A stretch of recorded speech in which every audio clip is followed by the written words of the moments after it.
Mark 6. Then he went out from there and came to his own country, and his disciples followed him. And when the Sabbath had come, he began to teach in the synagogue. And many hearing were astonished, saying, Where did this man get these things? And what wisdom is this which is given to him, that such mighty works are performed by his hands? Is this not the carpenter, the son of Mary, and brother of James, Joseph, Judas, and Simon? And are not his sisters here with us? So they were offended at him. But Jesus said to them, A prophet is not without honor except in his own country, among his own relatives, and in his own house. Now he could do no mighty work there, except that he laid his hands on a few sick people and healed. And he marveled because of their unbelief. Then he went about the villages in a circuit, teaching. And he called the 12 too, and began to send them out 2 by 2, and gave them power over unclean spirits. He commanded them to take nothing for the journey except a staff, no bag, no bread, no copper and money belts, but to wear sandals, and not to put on 2 tunics. Also he said to them, In whatever place you enter a house, stay there till you depart from that place. And whoever will not receive you, nor hear you, when you depart from there, shake off the dust under your feet as a testimony against them. Assuredly, I say to you, it will be more tolerable for Sodom and Gomorrah in the day of judgment than for that city. So they went out and preached that all should repent. And they cast out many demons, and anointed with oil many who were sick, and healed. Now King Herod heard, for his name had become well known, and he said, John the Baptist is risen from the dead, and therefore these powers are at work in him. Others said, It is Elijah. And others said, It is the prophet, like one of the prophets. But when Herod heard, he said, This is John, whom I beheaded. He has been raised from the dead. For Herod himself had sent and laid hold of John, and bound him in prison for the sake of Herodias, his brother Philip's wife, for he had married her. Because John had said to Herod, It is not lawful for you to have your brother's wife. Therefore Herodias held it against him, and wanted to kill him, but she could not. For Herod feared John, knowing that he was a just and holy man, and he protected him. And when he heard him, he did many things, and heard him gladly. Then an opportune day came when Herod on his birthday gave a feast for his nobles, the high officers, and the chief of Galilee. And when Herodias' daughter herself came in and danced, and pleased Herod and those who sat with him, the king said to the girl, Ask me whatever you want, and I will give to you. He also swore to her, Whatever you ask me, I will give you, up to half my kingdom. So she went out and said to her mother, What shall I ask?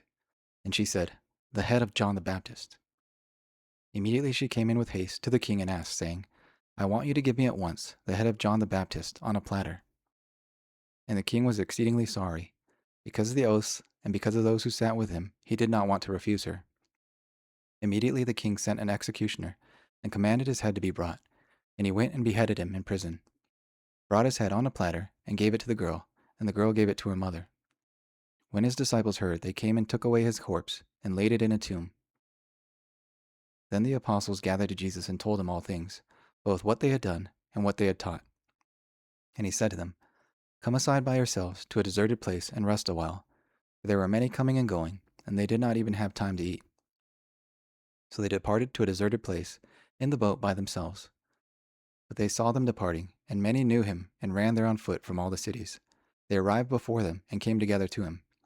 And Jesus, when he came out, saw a great multitude, and was moved with compassion for them, because they were like sheep not having a shepherd. So he began to teach them many things. When the day was now far spent, his disciples came to him and said, This is a deserted place, and already the hour is late. Send them away, that they may go into the surrounding country and villages, and buy themselves bread, for they have nothing to eat. But he answered and said to them, You give them something to eat. And they said to him, Shall we go and buy 200 denarii worth of bread, and give them to eat? But he said to them, How many loaves do you have? Go and see. And when they found out, they said, 5, and 2 fish. Then he commanded them to make them all sit down in groups on the green grass. So they sat down in ranks, in hundreds and in fifties. And when he had taken the 5 loaves and the 2 fish, he looked up to heaven, blessed and broke the loaves, and gave to his disciples to set before them. And the 2 fish he divided among all. So they all ate and were filled. And they took up 12 baskets full of fragments, and of the fish. Now those who had eaten the loaves were 5,000 men.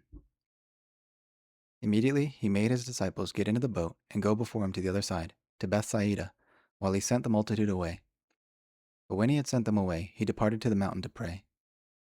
Now when evening came, the boat was in the middle of the sea, and he alone on the land.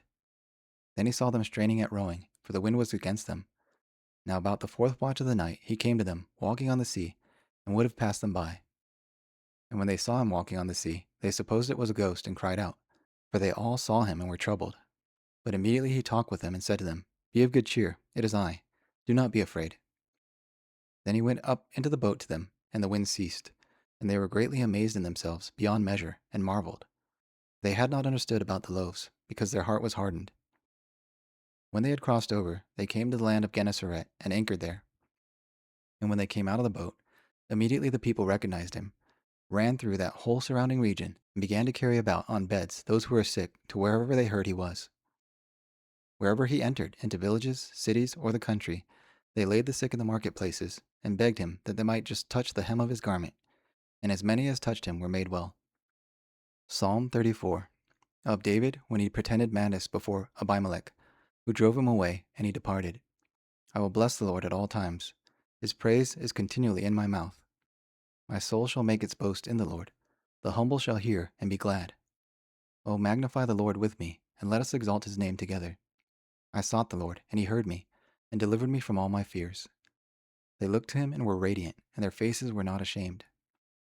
This poor man cried out, and the Lord heard, and saved him out of all his troubles.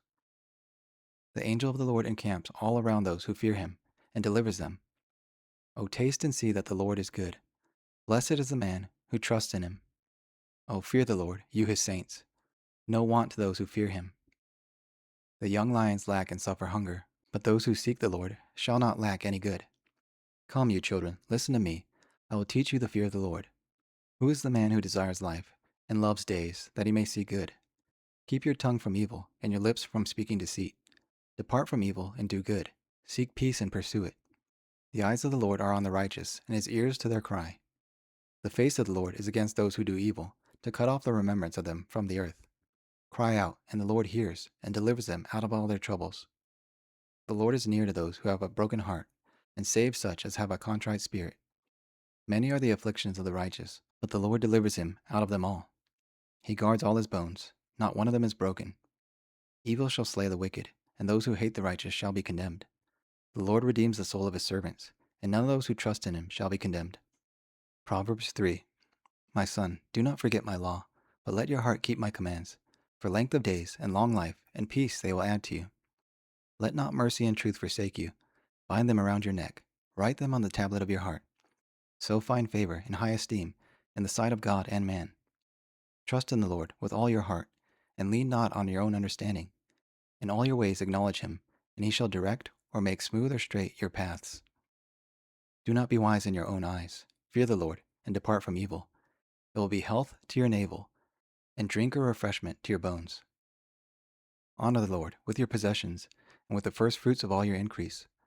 So your barns will be filled with plenty, and your vats will overflow with new wine. My son, do not despise the chastening of the Lord, nor detest his correction. For whom the Lord loves he corrects, just as a father the son he delights in. Happy is the man who finds wisdom, and the man gains understanding. For her proceeds are better than the profits of silver, and her gain than fine gold.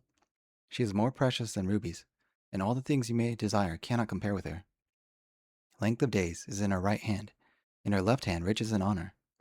Her ways are ways of pleasantness, and all her paths are peace. She is a tree of life to those who take hold of her, and happy are who retain her. The Lord by wisdom founded the earth, by understanding he established the heavens. By his knowledge the depths were broken up, and clouds dropped down the dew. My son, let them not depart from your eyes. Keep sound wisdom and discretion, so they will be life to your soul, and grace to your neck. Then you will walk safely in your way, and your foot will not stumble. When you lie down, you will not be afraid. Yes, you will lie down, and your sleep will be sweet. Do not be afraid of sudden terror, nor of trouble from the wicked when it comes. For the Lord will be your confidence, and will keep your foot from being caught. Do not withhold good from those to whom it is due, when it is in the power of your hand to do. Do not say to your neighbor, Go and come back, and tomorrow I will give, when you have it with you. Do not devise evil against your neighbor, for he dwells by you for safety's sake. Do not strive with a man without cause, if he has done you no harm.